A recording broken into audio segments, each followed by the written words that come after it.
वालेकुम सामीन और नाजरीन, डॉक्टर जुल्करनैन अहमद आपकी खिदमत में हाज़िर है। पिछले कुछ दिनों हम आए थे इस्तांबुल, तो हमने कहा आपको इस्तांबुल की सैर कराते हैं थोड़ी सी।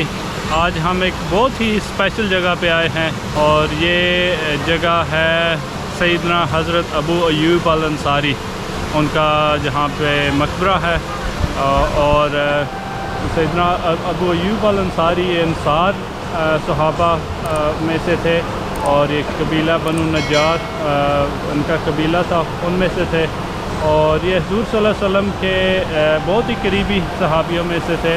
और आपने वो फेमस स्टोरी सुनी होगी जो हुज़ूर सल्लल्लाहु अलैहि वसल्लम जब हिजरत करके आए थे मक्का मुकरमा से मदीना मुनव्वरा, तो हुज़ूर सल्लल्लाहु अलैहि वसल्लम की ऊँटनी जो है वो बिल्कुल इनके घर के सामने रुकी थी। और ये वो वाले हज़रत अबू अय्यूब अल अंसारी हैं।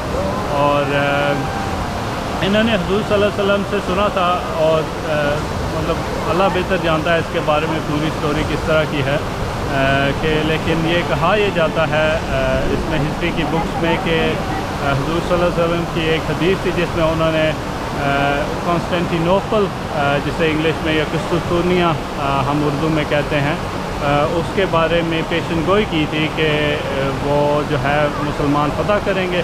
और कुस्तुनतुनिया उस वक्त जो है जैसे समझ लें कि सुपर पावर था उस ज़माने की, और ये बहुत एक बड़ी चीज़ है। और काफ़ी सारे सहाबा उस टाइम में आए थे ताकि वो उस फौज का हिस्सा बन सकें जिसने कुस्तुनतुनिया को फतह करना है।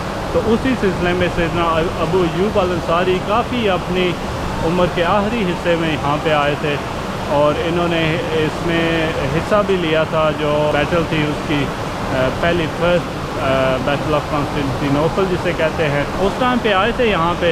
और फिर इनकी जो है इन्होंने जंग में उसमें हिस्सा भी लिया था और बाद में काफ़ी सेहत ख़राब होगी तो इन्होंने फिर जो है इनकी उन्होंने वसीयत की थी कि मुसलमान जंग जारी रखें अपनी। और मुझे जो है जो वॉल्स हैं इस सिटी की, जो उस टाइम जिन वॉल्स की को घेरा हुआ था इस सिटी ने, उसके जो है करीब जितना करीब हो सके तो वहाँ पे दफन किया जाए। तो ये वो जगह थी जहाँ पे जो है उन्हें दफन किया गया। और बाद में हिस्ट्री में ये जगह बिल्कुल नामो निशान था किस्सा में किया, लेकिन जो सुल्तान मोहम्मद अल फातेह हैं जब उन्होंने फतह किया तो उनके जो शेख हैं उनको ख्वाब में बताया गया कि ये वो जगह है जहाँ पे हज़रत अबू अय्यूब अल अंसारी जो हैं दफन है। तो उन्होंने फिर जो है इस जगह को इनका वहाँ पे मकबरा बनाया था। तो आज हम अभी चलते हैं तो इसकी ज़ियारत भी कराते हैं आपको।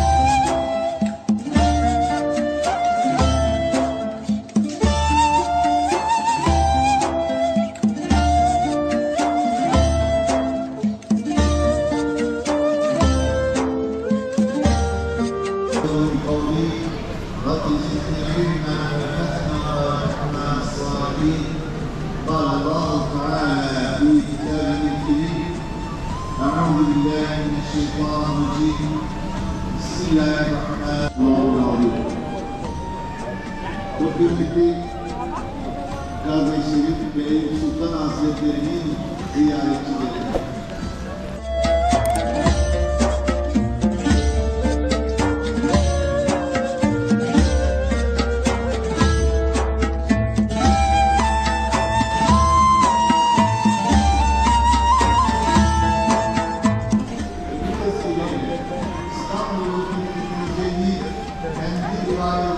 यहाँ से हम अंदर जाने के लिए एंटर हो रहे हैं। आप देख लें कि लोगों की लाइन लगी हुई है।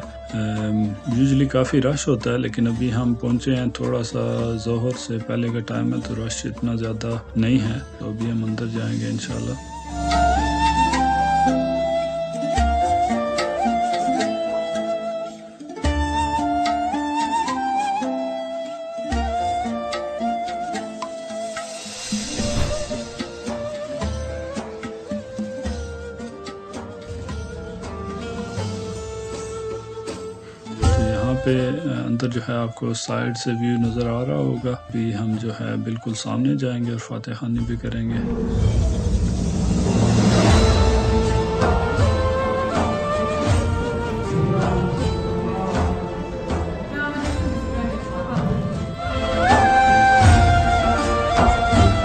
जी हाज़िरी दी है हमने यहाँ पे। जैसे हम हाथे में एंटर होते हैं तो वहाँ पे छोटी सी टूटियाँ वगैरह लगी हुई हैं पानी पीने के लिए।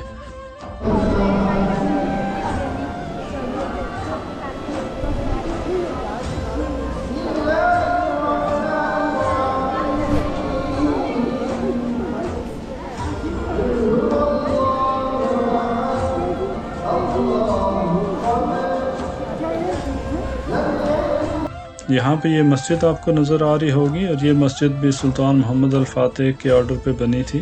तकरीबन 5 साल बाद उनकी जो ये फतह थी इस्तांबुल की, तो ये 1453 में जो है इस मस्जिद का संग बुनियाद रखा गया और इसको टिपिकल टर्किश जो ऑटोमन उनका स्टाइल था उसमें बनाया गया उस टाइम पे।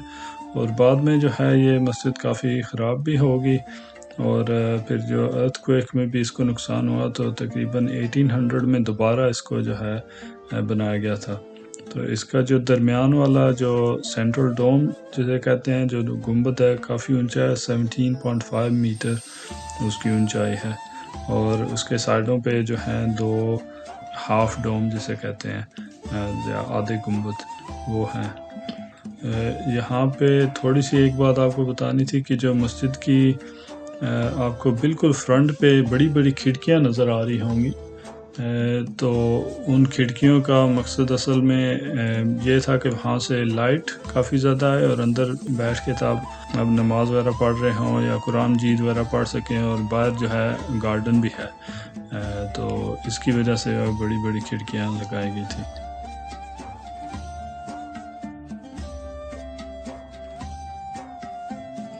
तो ये हमने मस्जिद दिखाई, तो अभी आपको मिलते हैं बाहर। सुभान अल्लाह।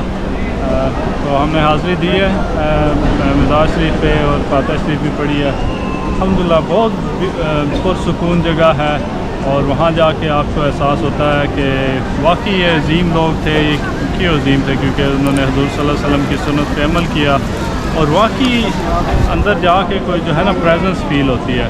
हम लोगों को सिर्फ ये कि हम इतने मसरूफ़ हैं, हमारा दिल इतनी दुनिया की चीज़ों में लगा हुआ है, इतनी डिस्ट्रैक्शन में लगा कि हमें इस तरह की चीज़ें महसूस नहीं होती, फील नहीं होती।